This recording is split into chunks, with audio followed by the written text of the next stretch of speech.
Welcome back guys. स्वागत है आपका एक बार फिर से एमएससी मैथ्स क्लासेस की यूट्यूब चैनल पे। प्यारे साथियों, continuum mechanics MSc mathematics final year के लिए Shekhawati university and Rajasthan university और वो सभी यूनिवर्सिटी जिसके अंदर कंटिन्यूम मैकेनिक्स का पेपर आता है और यूनिट सेकंड का ये वाला सिलेबस मैच करता है, उन सभी के लिए ये क्लास जो है इम्पोर्टेंट रहने वाली है। आगे बढ़ने से पहले आपको बता दें कि यूनिट फर्स्ट और यूनिट थर्ड जो है वो हमने यहाँ पर पढ़ ली हैं। अगर कोई भी विद्यार्थी इन दो यूनिट को कर लेता है शेखावाटी यूनिवर्सिटी और राजस्थान यूनिवर्सिटी के पर्पज़ से, तो उनका यहाँ पर 50% सिलेबस 50% जो है वो कवर हो जाता है। और इस साल 50% इक्वल टू 100% है, यानी कि अगर आप ये दो यूनिट अच्छे से कवर कर लेते हैं तो आप अच्छे मार्क्स जो है वो यहाँ पर कैरी कर सकते हैं। ठीक है। आज अपन जो है एक नेक्स्ट यूनिट नंबर सेकंड जो है उसकी शुरुआत करेंगे।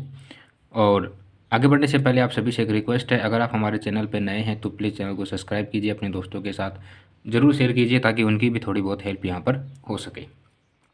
ओके, तो हमारा जो क्वेश्चन है आज का वो है कि drive the force and moment of equation of equilibrium. Equilibrium equation जो है उसको यहाँ पर हमें वेल डिफाइन करके बताना है, साथ में फोर्स और मोमेंट इक्वेशन जो है उसके लिए, यानी कि अल्टीमेट इक्विबर्लम को हमें काम में लेते हुए force and moment of equation जो है यहाँ पर हमें बतानी है। साथ में यही क्वेश्चन कुछ इस तरीके से भी पूछा गया है राजस्थान यूनिवर्सिटी के द्वारा। In a plane stress problem the stress components sigma 13 sigma 23 sigma 33 equal to 0, यानी कि आपको एक प्लेन स्ट्रेस दे रखी है, प्रॉब्लम दे रखी है, उसके जो स्ट्रेस कंपोनेंट्स हैं सिग्मा 13 सिग्मा 23 सिग्मा 33 उनकी वैल्यू क्या है, 0 है। And remaining ones are function of y1 and y2, और बाकी जो भी फंक्शन बच गए उनकी वैल्यू क्या है, y1 एंड y2 है।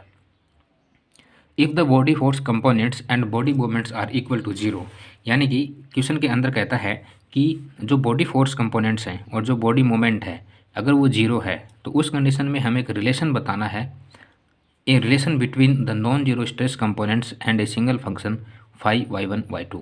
ठीक है, तो यहाँ पर हमें इसमें रिलेशन बताना है। ओवरऑल बात यही है कि इक्वेशन ऑफ इक्विबर्लम जो है वो फोर्स एंड मोमेंट के लिए यहाँ पर हमें वेल डिफाइन करनी है। तो एग्जाम पॉइंट ऑफ व्यू से ये वाला जो क्वेश्चन है बहुत बहुत ज़्यादा इंपॉर्टेंट है।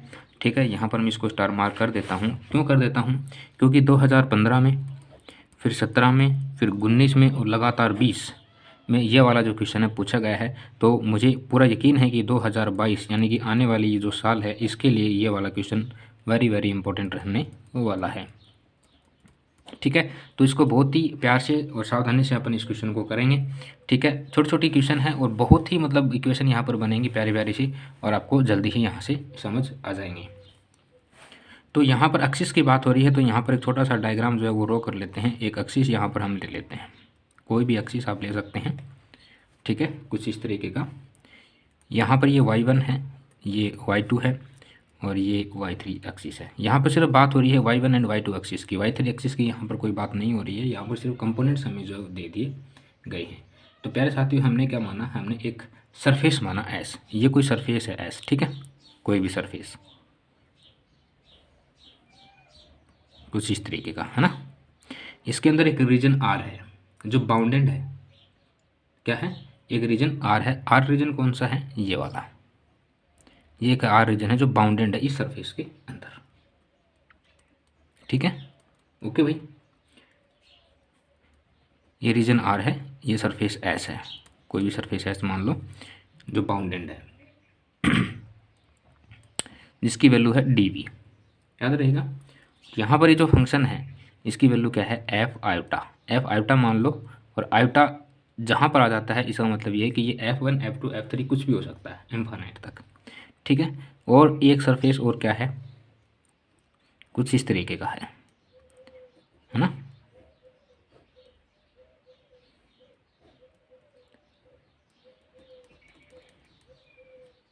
इसकी जो वैल्यू वो क्या है, n आयोटा, यानी कि ये भी क्या हो सकता है, n1 n2 n3 कुछ भी हो सकता है। साथ में स्ट्रेस किसकी बात हो रही थी, स्ट्रेस टेंसर की, स्ट्रेस प्रॉब्लम की बात हो रही थी, है ना। तो ये हमने साथ में एक ले लिया स्ट्रेस वेक्टर।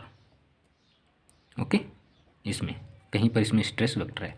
तो डायग्राम आपको समझ आ गया, क्या समझ में आया, let we consider any arbitrary region R, ठीक है, any arbitrary region R of the continuum bounded by a surface S,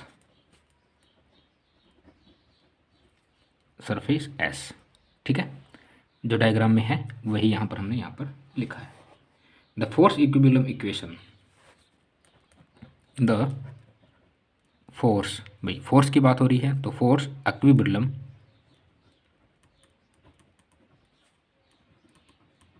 equilibrium spelling याद कर लेना अच्छे से, है ना। Equation is the sum of external forces.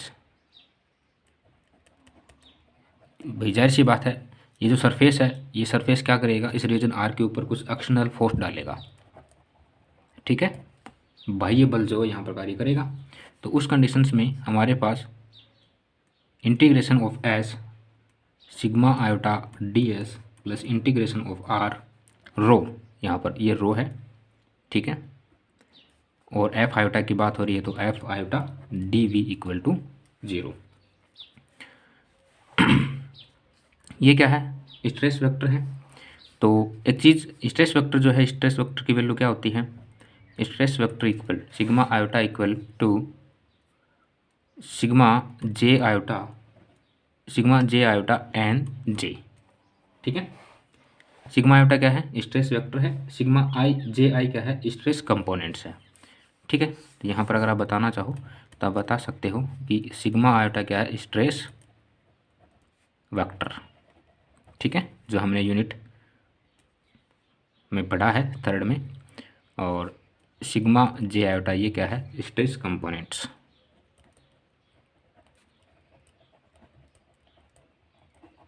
ठीक है। आप बताना चाहो तो ये बता सकते हो, इसमें कोई इश्यू नहीं है, हालांकि पता होता है एग्जामिनर को, जाहिर सी बात है, तो ये हो गया, ओके।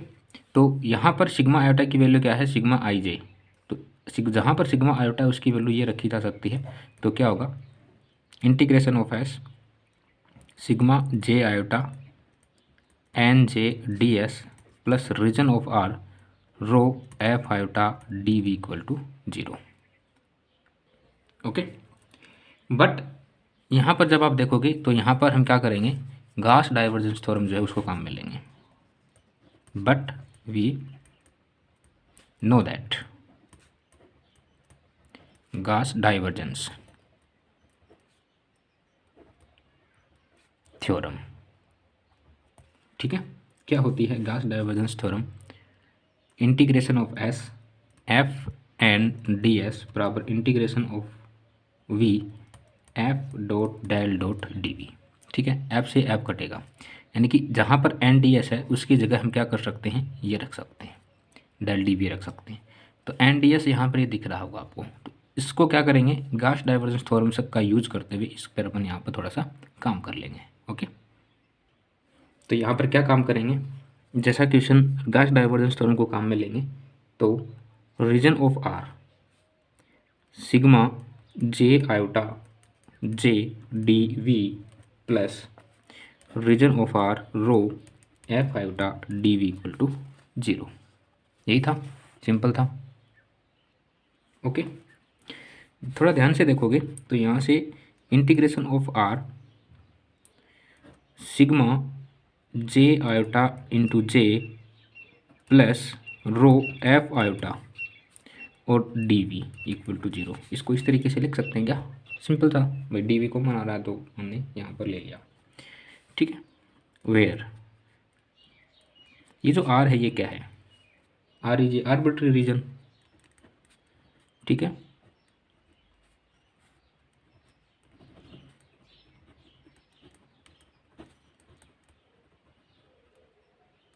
आर्बिट्री रीजन है। वी क्या है, वी आर्बिट्री फंक्शन है and V is arbitrary. Then यहाँ से हम क्या कह सकते हैं कि sigma J iota J plus rho F iota equal to 0, बिल्कुल। Now sigma J iota J plus F iota है ना, ये एफ आयोटा जो है ना बेस में है इसके, और साथ में इस पर एक कैप लगाएंगे, थोड़ा सा चेंज करेंगे, इक्वल टू 0, जहाँ पर हमने F iota cap equal to क्या माना, रो एफ आयोटा माना। ठीक है, यहाँ पर इसको माना और ये वैल्यू यहाँ पर रख दी। नाउ अब हम क्या करेंगे, अब हम जो बॉडी स्ट्रेस टेंसर है उसके एब्सेंस में इसको साइमेट्रिक बताएंगे। ठीक है, now prove absence of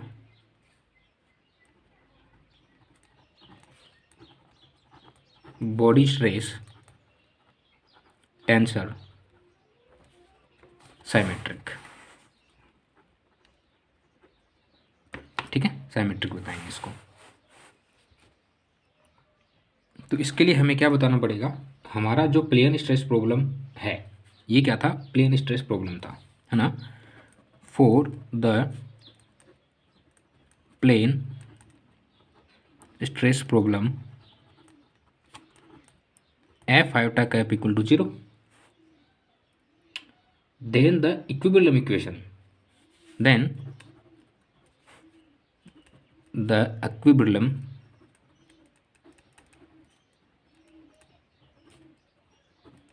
equation are the absence of body force, are the absence of body force। तो बॉडी फोर्स के अब्सेंस में इक्विलिब्रियम इक्वेशन जो है, plane stress problem F iota cap equal to जब 0 है तो उस कंडीशंस में जो इक्विलिब्रियम इक्वेशन है वो क्या होंगी, ज़रा ध्यान से देखना। Del sigma 11 upon del y1 plus del sigma 12 upon del y2 equal to 0, इसको नाम दे दो कोई इक्वेशन नंबर फर्स्ट। ठीक है भाई, यहाँ पर y1 और y2 इन दो ही फंक्शंस की यहाँ पर बात की गई थी, है ना, क्वेश्चंस के अंदर। तो हमें यहाँ पर ये दो फंक्शन लिए, अगर 3 की होती तो 3 पर लेते हैं, है ना। इसी तरीके का नेक्स्ट क्वेश्चन और यहाँ पर अपन करेंगे तो उसमें ये सारी चीज़ें आपको समझ आ जाएंगी। फिलहाल इतना ही रखते हैं। दूसरी क्या होगी, del sigma 21 upon del y1 plus del sigma 22 upon y2 equal to 0, इसको नाम दे दो कोई इक्वेशन नंबर 2। कर लोगे सिंपल सा। Now the first and second quantities, the extents of some function क्या होंगे, let first and second quantities the extents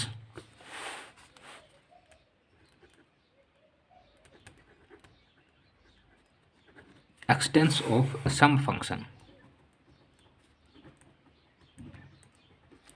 some functions यानी कि हमें जो फंक्शंस गिवन थे, है ना, क्या गिवन था हमें 5y1 y2 गिवन था, लेकिन उसी से रिलेटेड हमने एक क्या माना f y1 और y2, दूसरा हमने माना कोई भी g y1 y2। ओके ये तो हमें गिवन था y1 y2 f वाला, ये हमने मान लिया क्योंकि यहाँ पर हम इक्वेशन फर्स्ट और सेकंड दोनों के लिए काम करेंगे इसलिए। ओके तो सच दैट सिग्मा 11 की जो वैल्यू वो क्या होगी, del F upon del y2 होगी, ध्यान से देखना इन चीज़ों को। एंड सिग्मा 12 की वैल्यू होगी minus del F upon del y1, इसको नाम दे दो कोई इक्वेशन नंबर 3। ये दोनों ही आएंगे, इक्वेशन नंबर 11 और सिग्मा 12 की वैल्यू इक्वेशन नंबर 3 के अंदर आएंगे। ठीक है, यहाँ पर देखना डेल y1 है और ये डेल y2 है, इस चीज़ को ध्यान में रखना। साइमेट्रिक की यहाँ पर बात हुई थी तो साइमेट्रिक इसको दिखाया है। सिमिलरली यहाँ पर क्या होगा, सिग्मा 21 की भी कुछ वैल्यू होगी, ये होगी minus del G upon del y2। अब ध्यान से देखना, है ना, डेल y2 पहले आया है, इसमें भी पहले आया था, लेकिन यहाँ पर ये साइमेट्रिक नहीं होगा, यहाँ पर ये नहीं था साइमेट्रिक, इसको यहाँ पर साइमेट्रिक बताया है। And sigma 22 equal to del G upon del y1, इसको नाम दे दो इक्वेशन नंबर 4। ठीक है, सिग्मा 21 और सिग्मा 22 की वैल्यू इक्वेशन नंबर 4 के अंदर काउंट की जाएंगे। कर लोगे, सिंपल सा था। Expression for sigma 12 and sigma 21, यानी अगर इसको एक्सप्रेशन किया जाए, expression for sigma 12 and sigma 21, तो उसकी वैल्यू क्या होगी, del F upon del y1 बराबर del G upon del y2। ठीक है, इस केस के अंदर जो हमारा फंक्शन है फाई y1 y2 वो एग्जिस्ट करना चाहिए, तो ये एग्जिस्ट करेगा इसके अंदर। ठीक है, जब ये एग्जिस्ट करेगा तो उस कंडीशंस में जो हमारा फोर्स है, बॉडी फोर्स जो है, उसकी कुछ वैल्यूज होंगी, है ना। इन दिस केस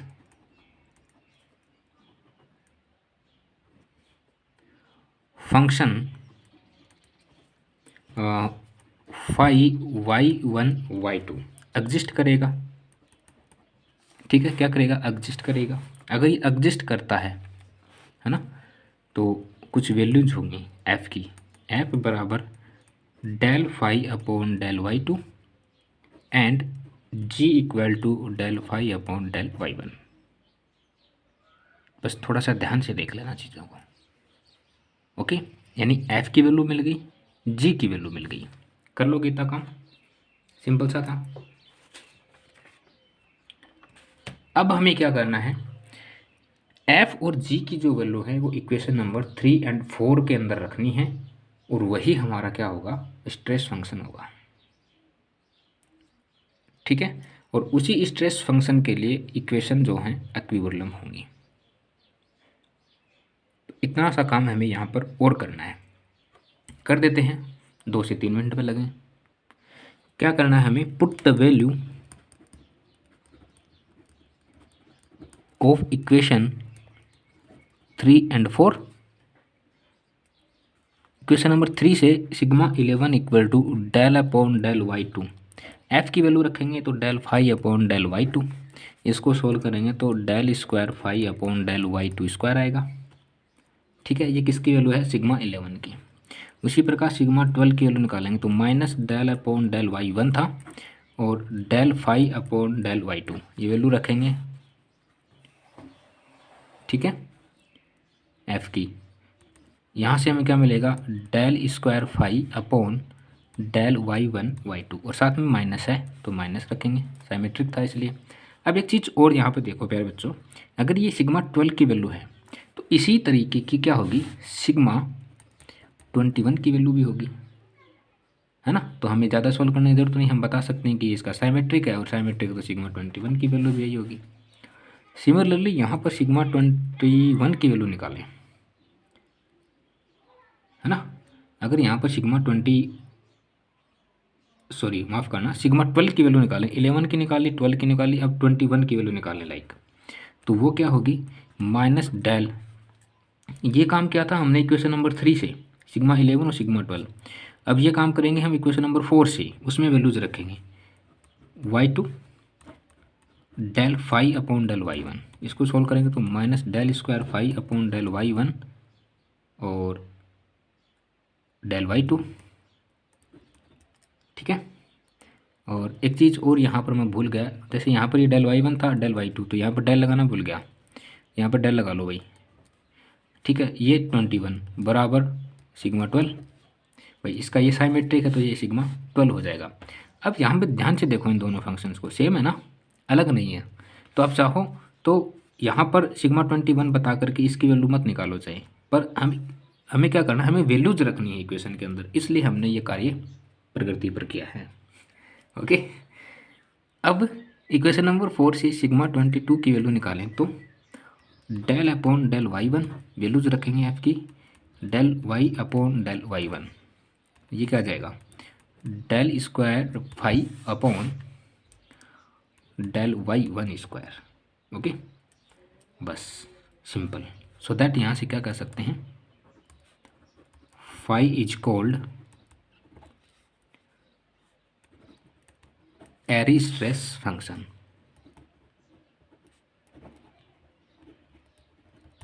ठीक है, सिंपल सिंपल और सिंपल सा काम किया था, अलग कोई काम नहीं किया हमने। कुछ 2-4 बातें हमने यहाँ पर नहीं सीखी, उन्हीं को घुमा फिरा के वैल्यूज़ को इक्वेशंस के अंदर पुट किया और हमारे सामने इक्वेशन जो है वो सोल्व हो जाता है। 10 नंबर पक्के समझ लेना 2022 के लिए, ठीक है। तो उम्मीद करता हूँ ये क्लास आपको समझ आई होगी। अगर कहीं पर भी कोई भी दिक्कत है तो आप विद टाइमिंग कमेंट कर देना, निश्चित तौर पर आपकी हेल्प की जाएगी। ठीक है साथियों, आज के लिए इतना ही रखते हैं। Thank you so much, have a good day.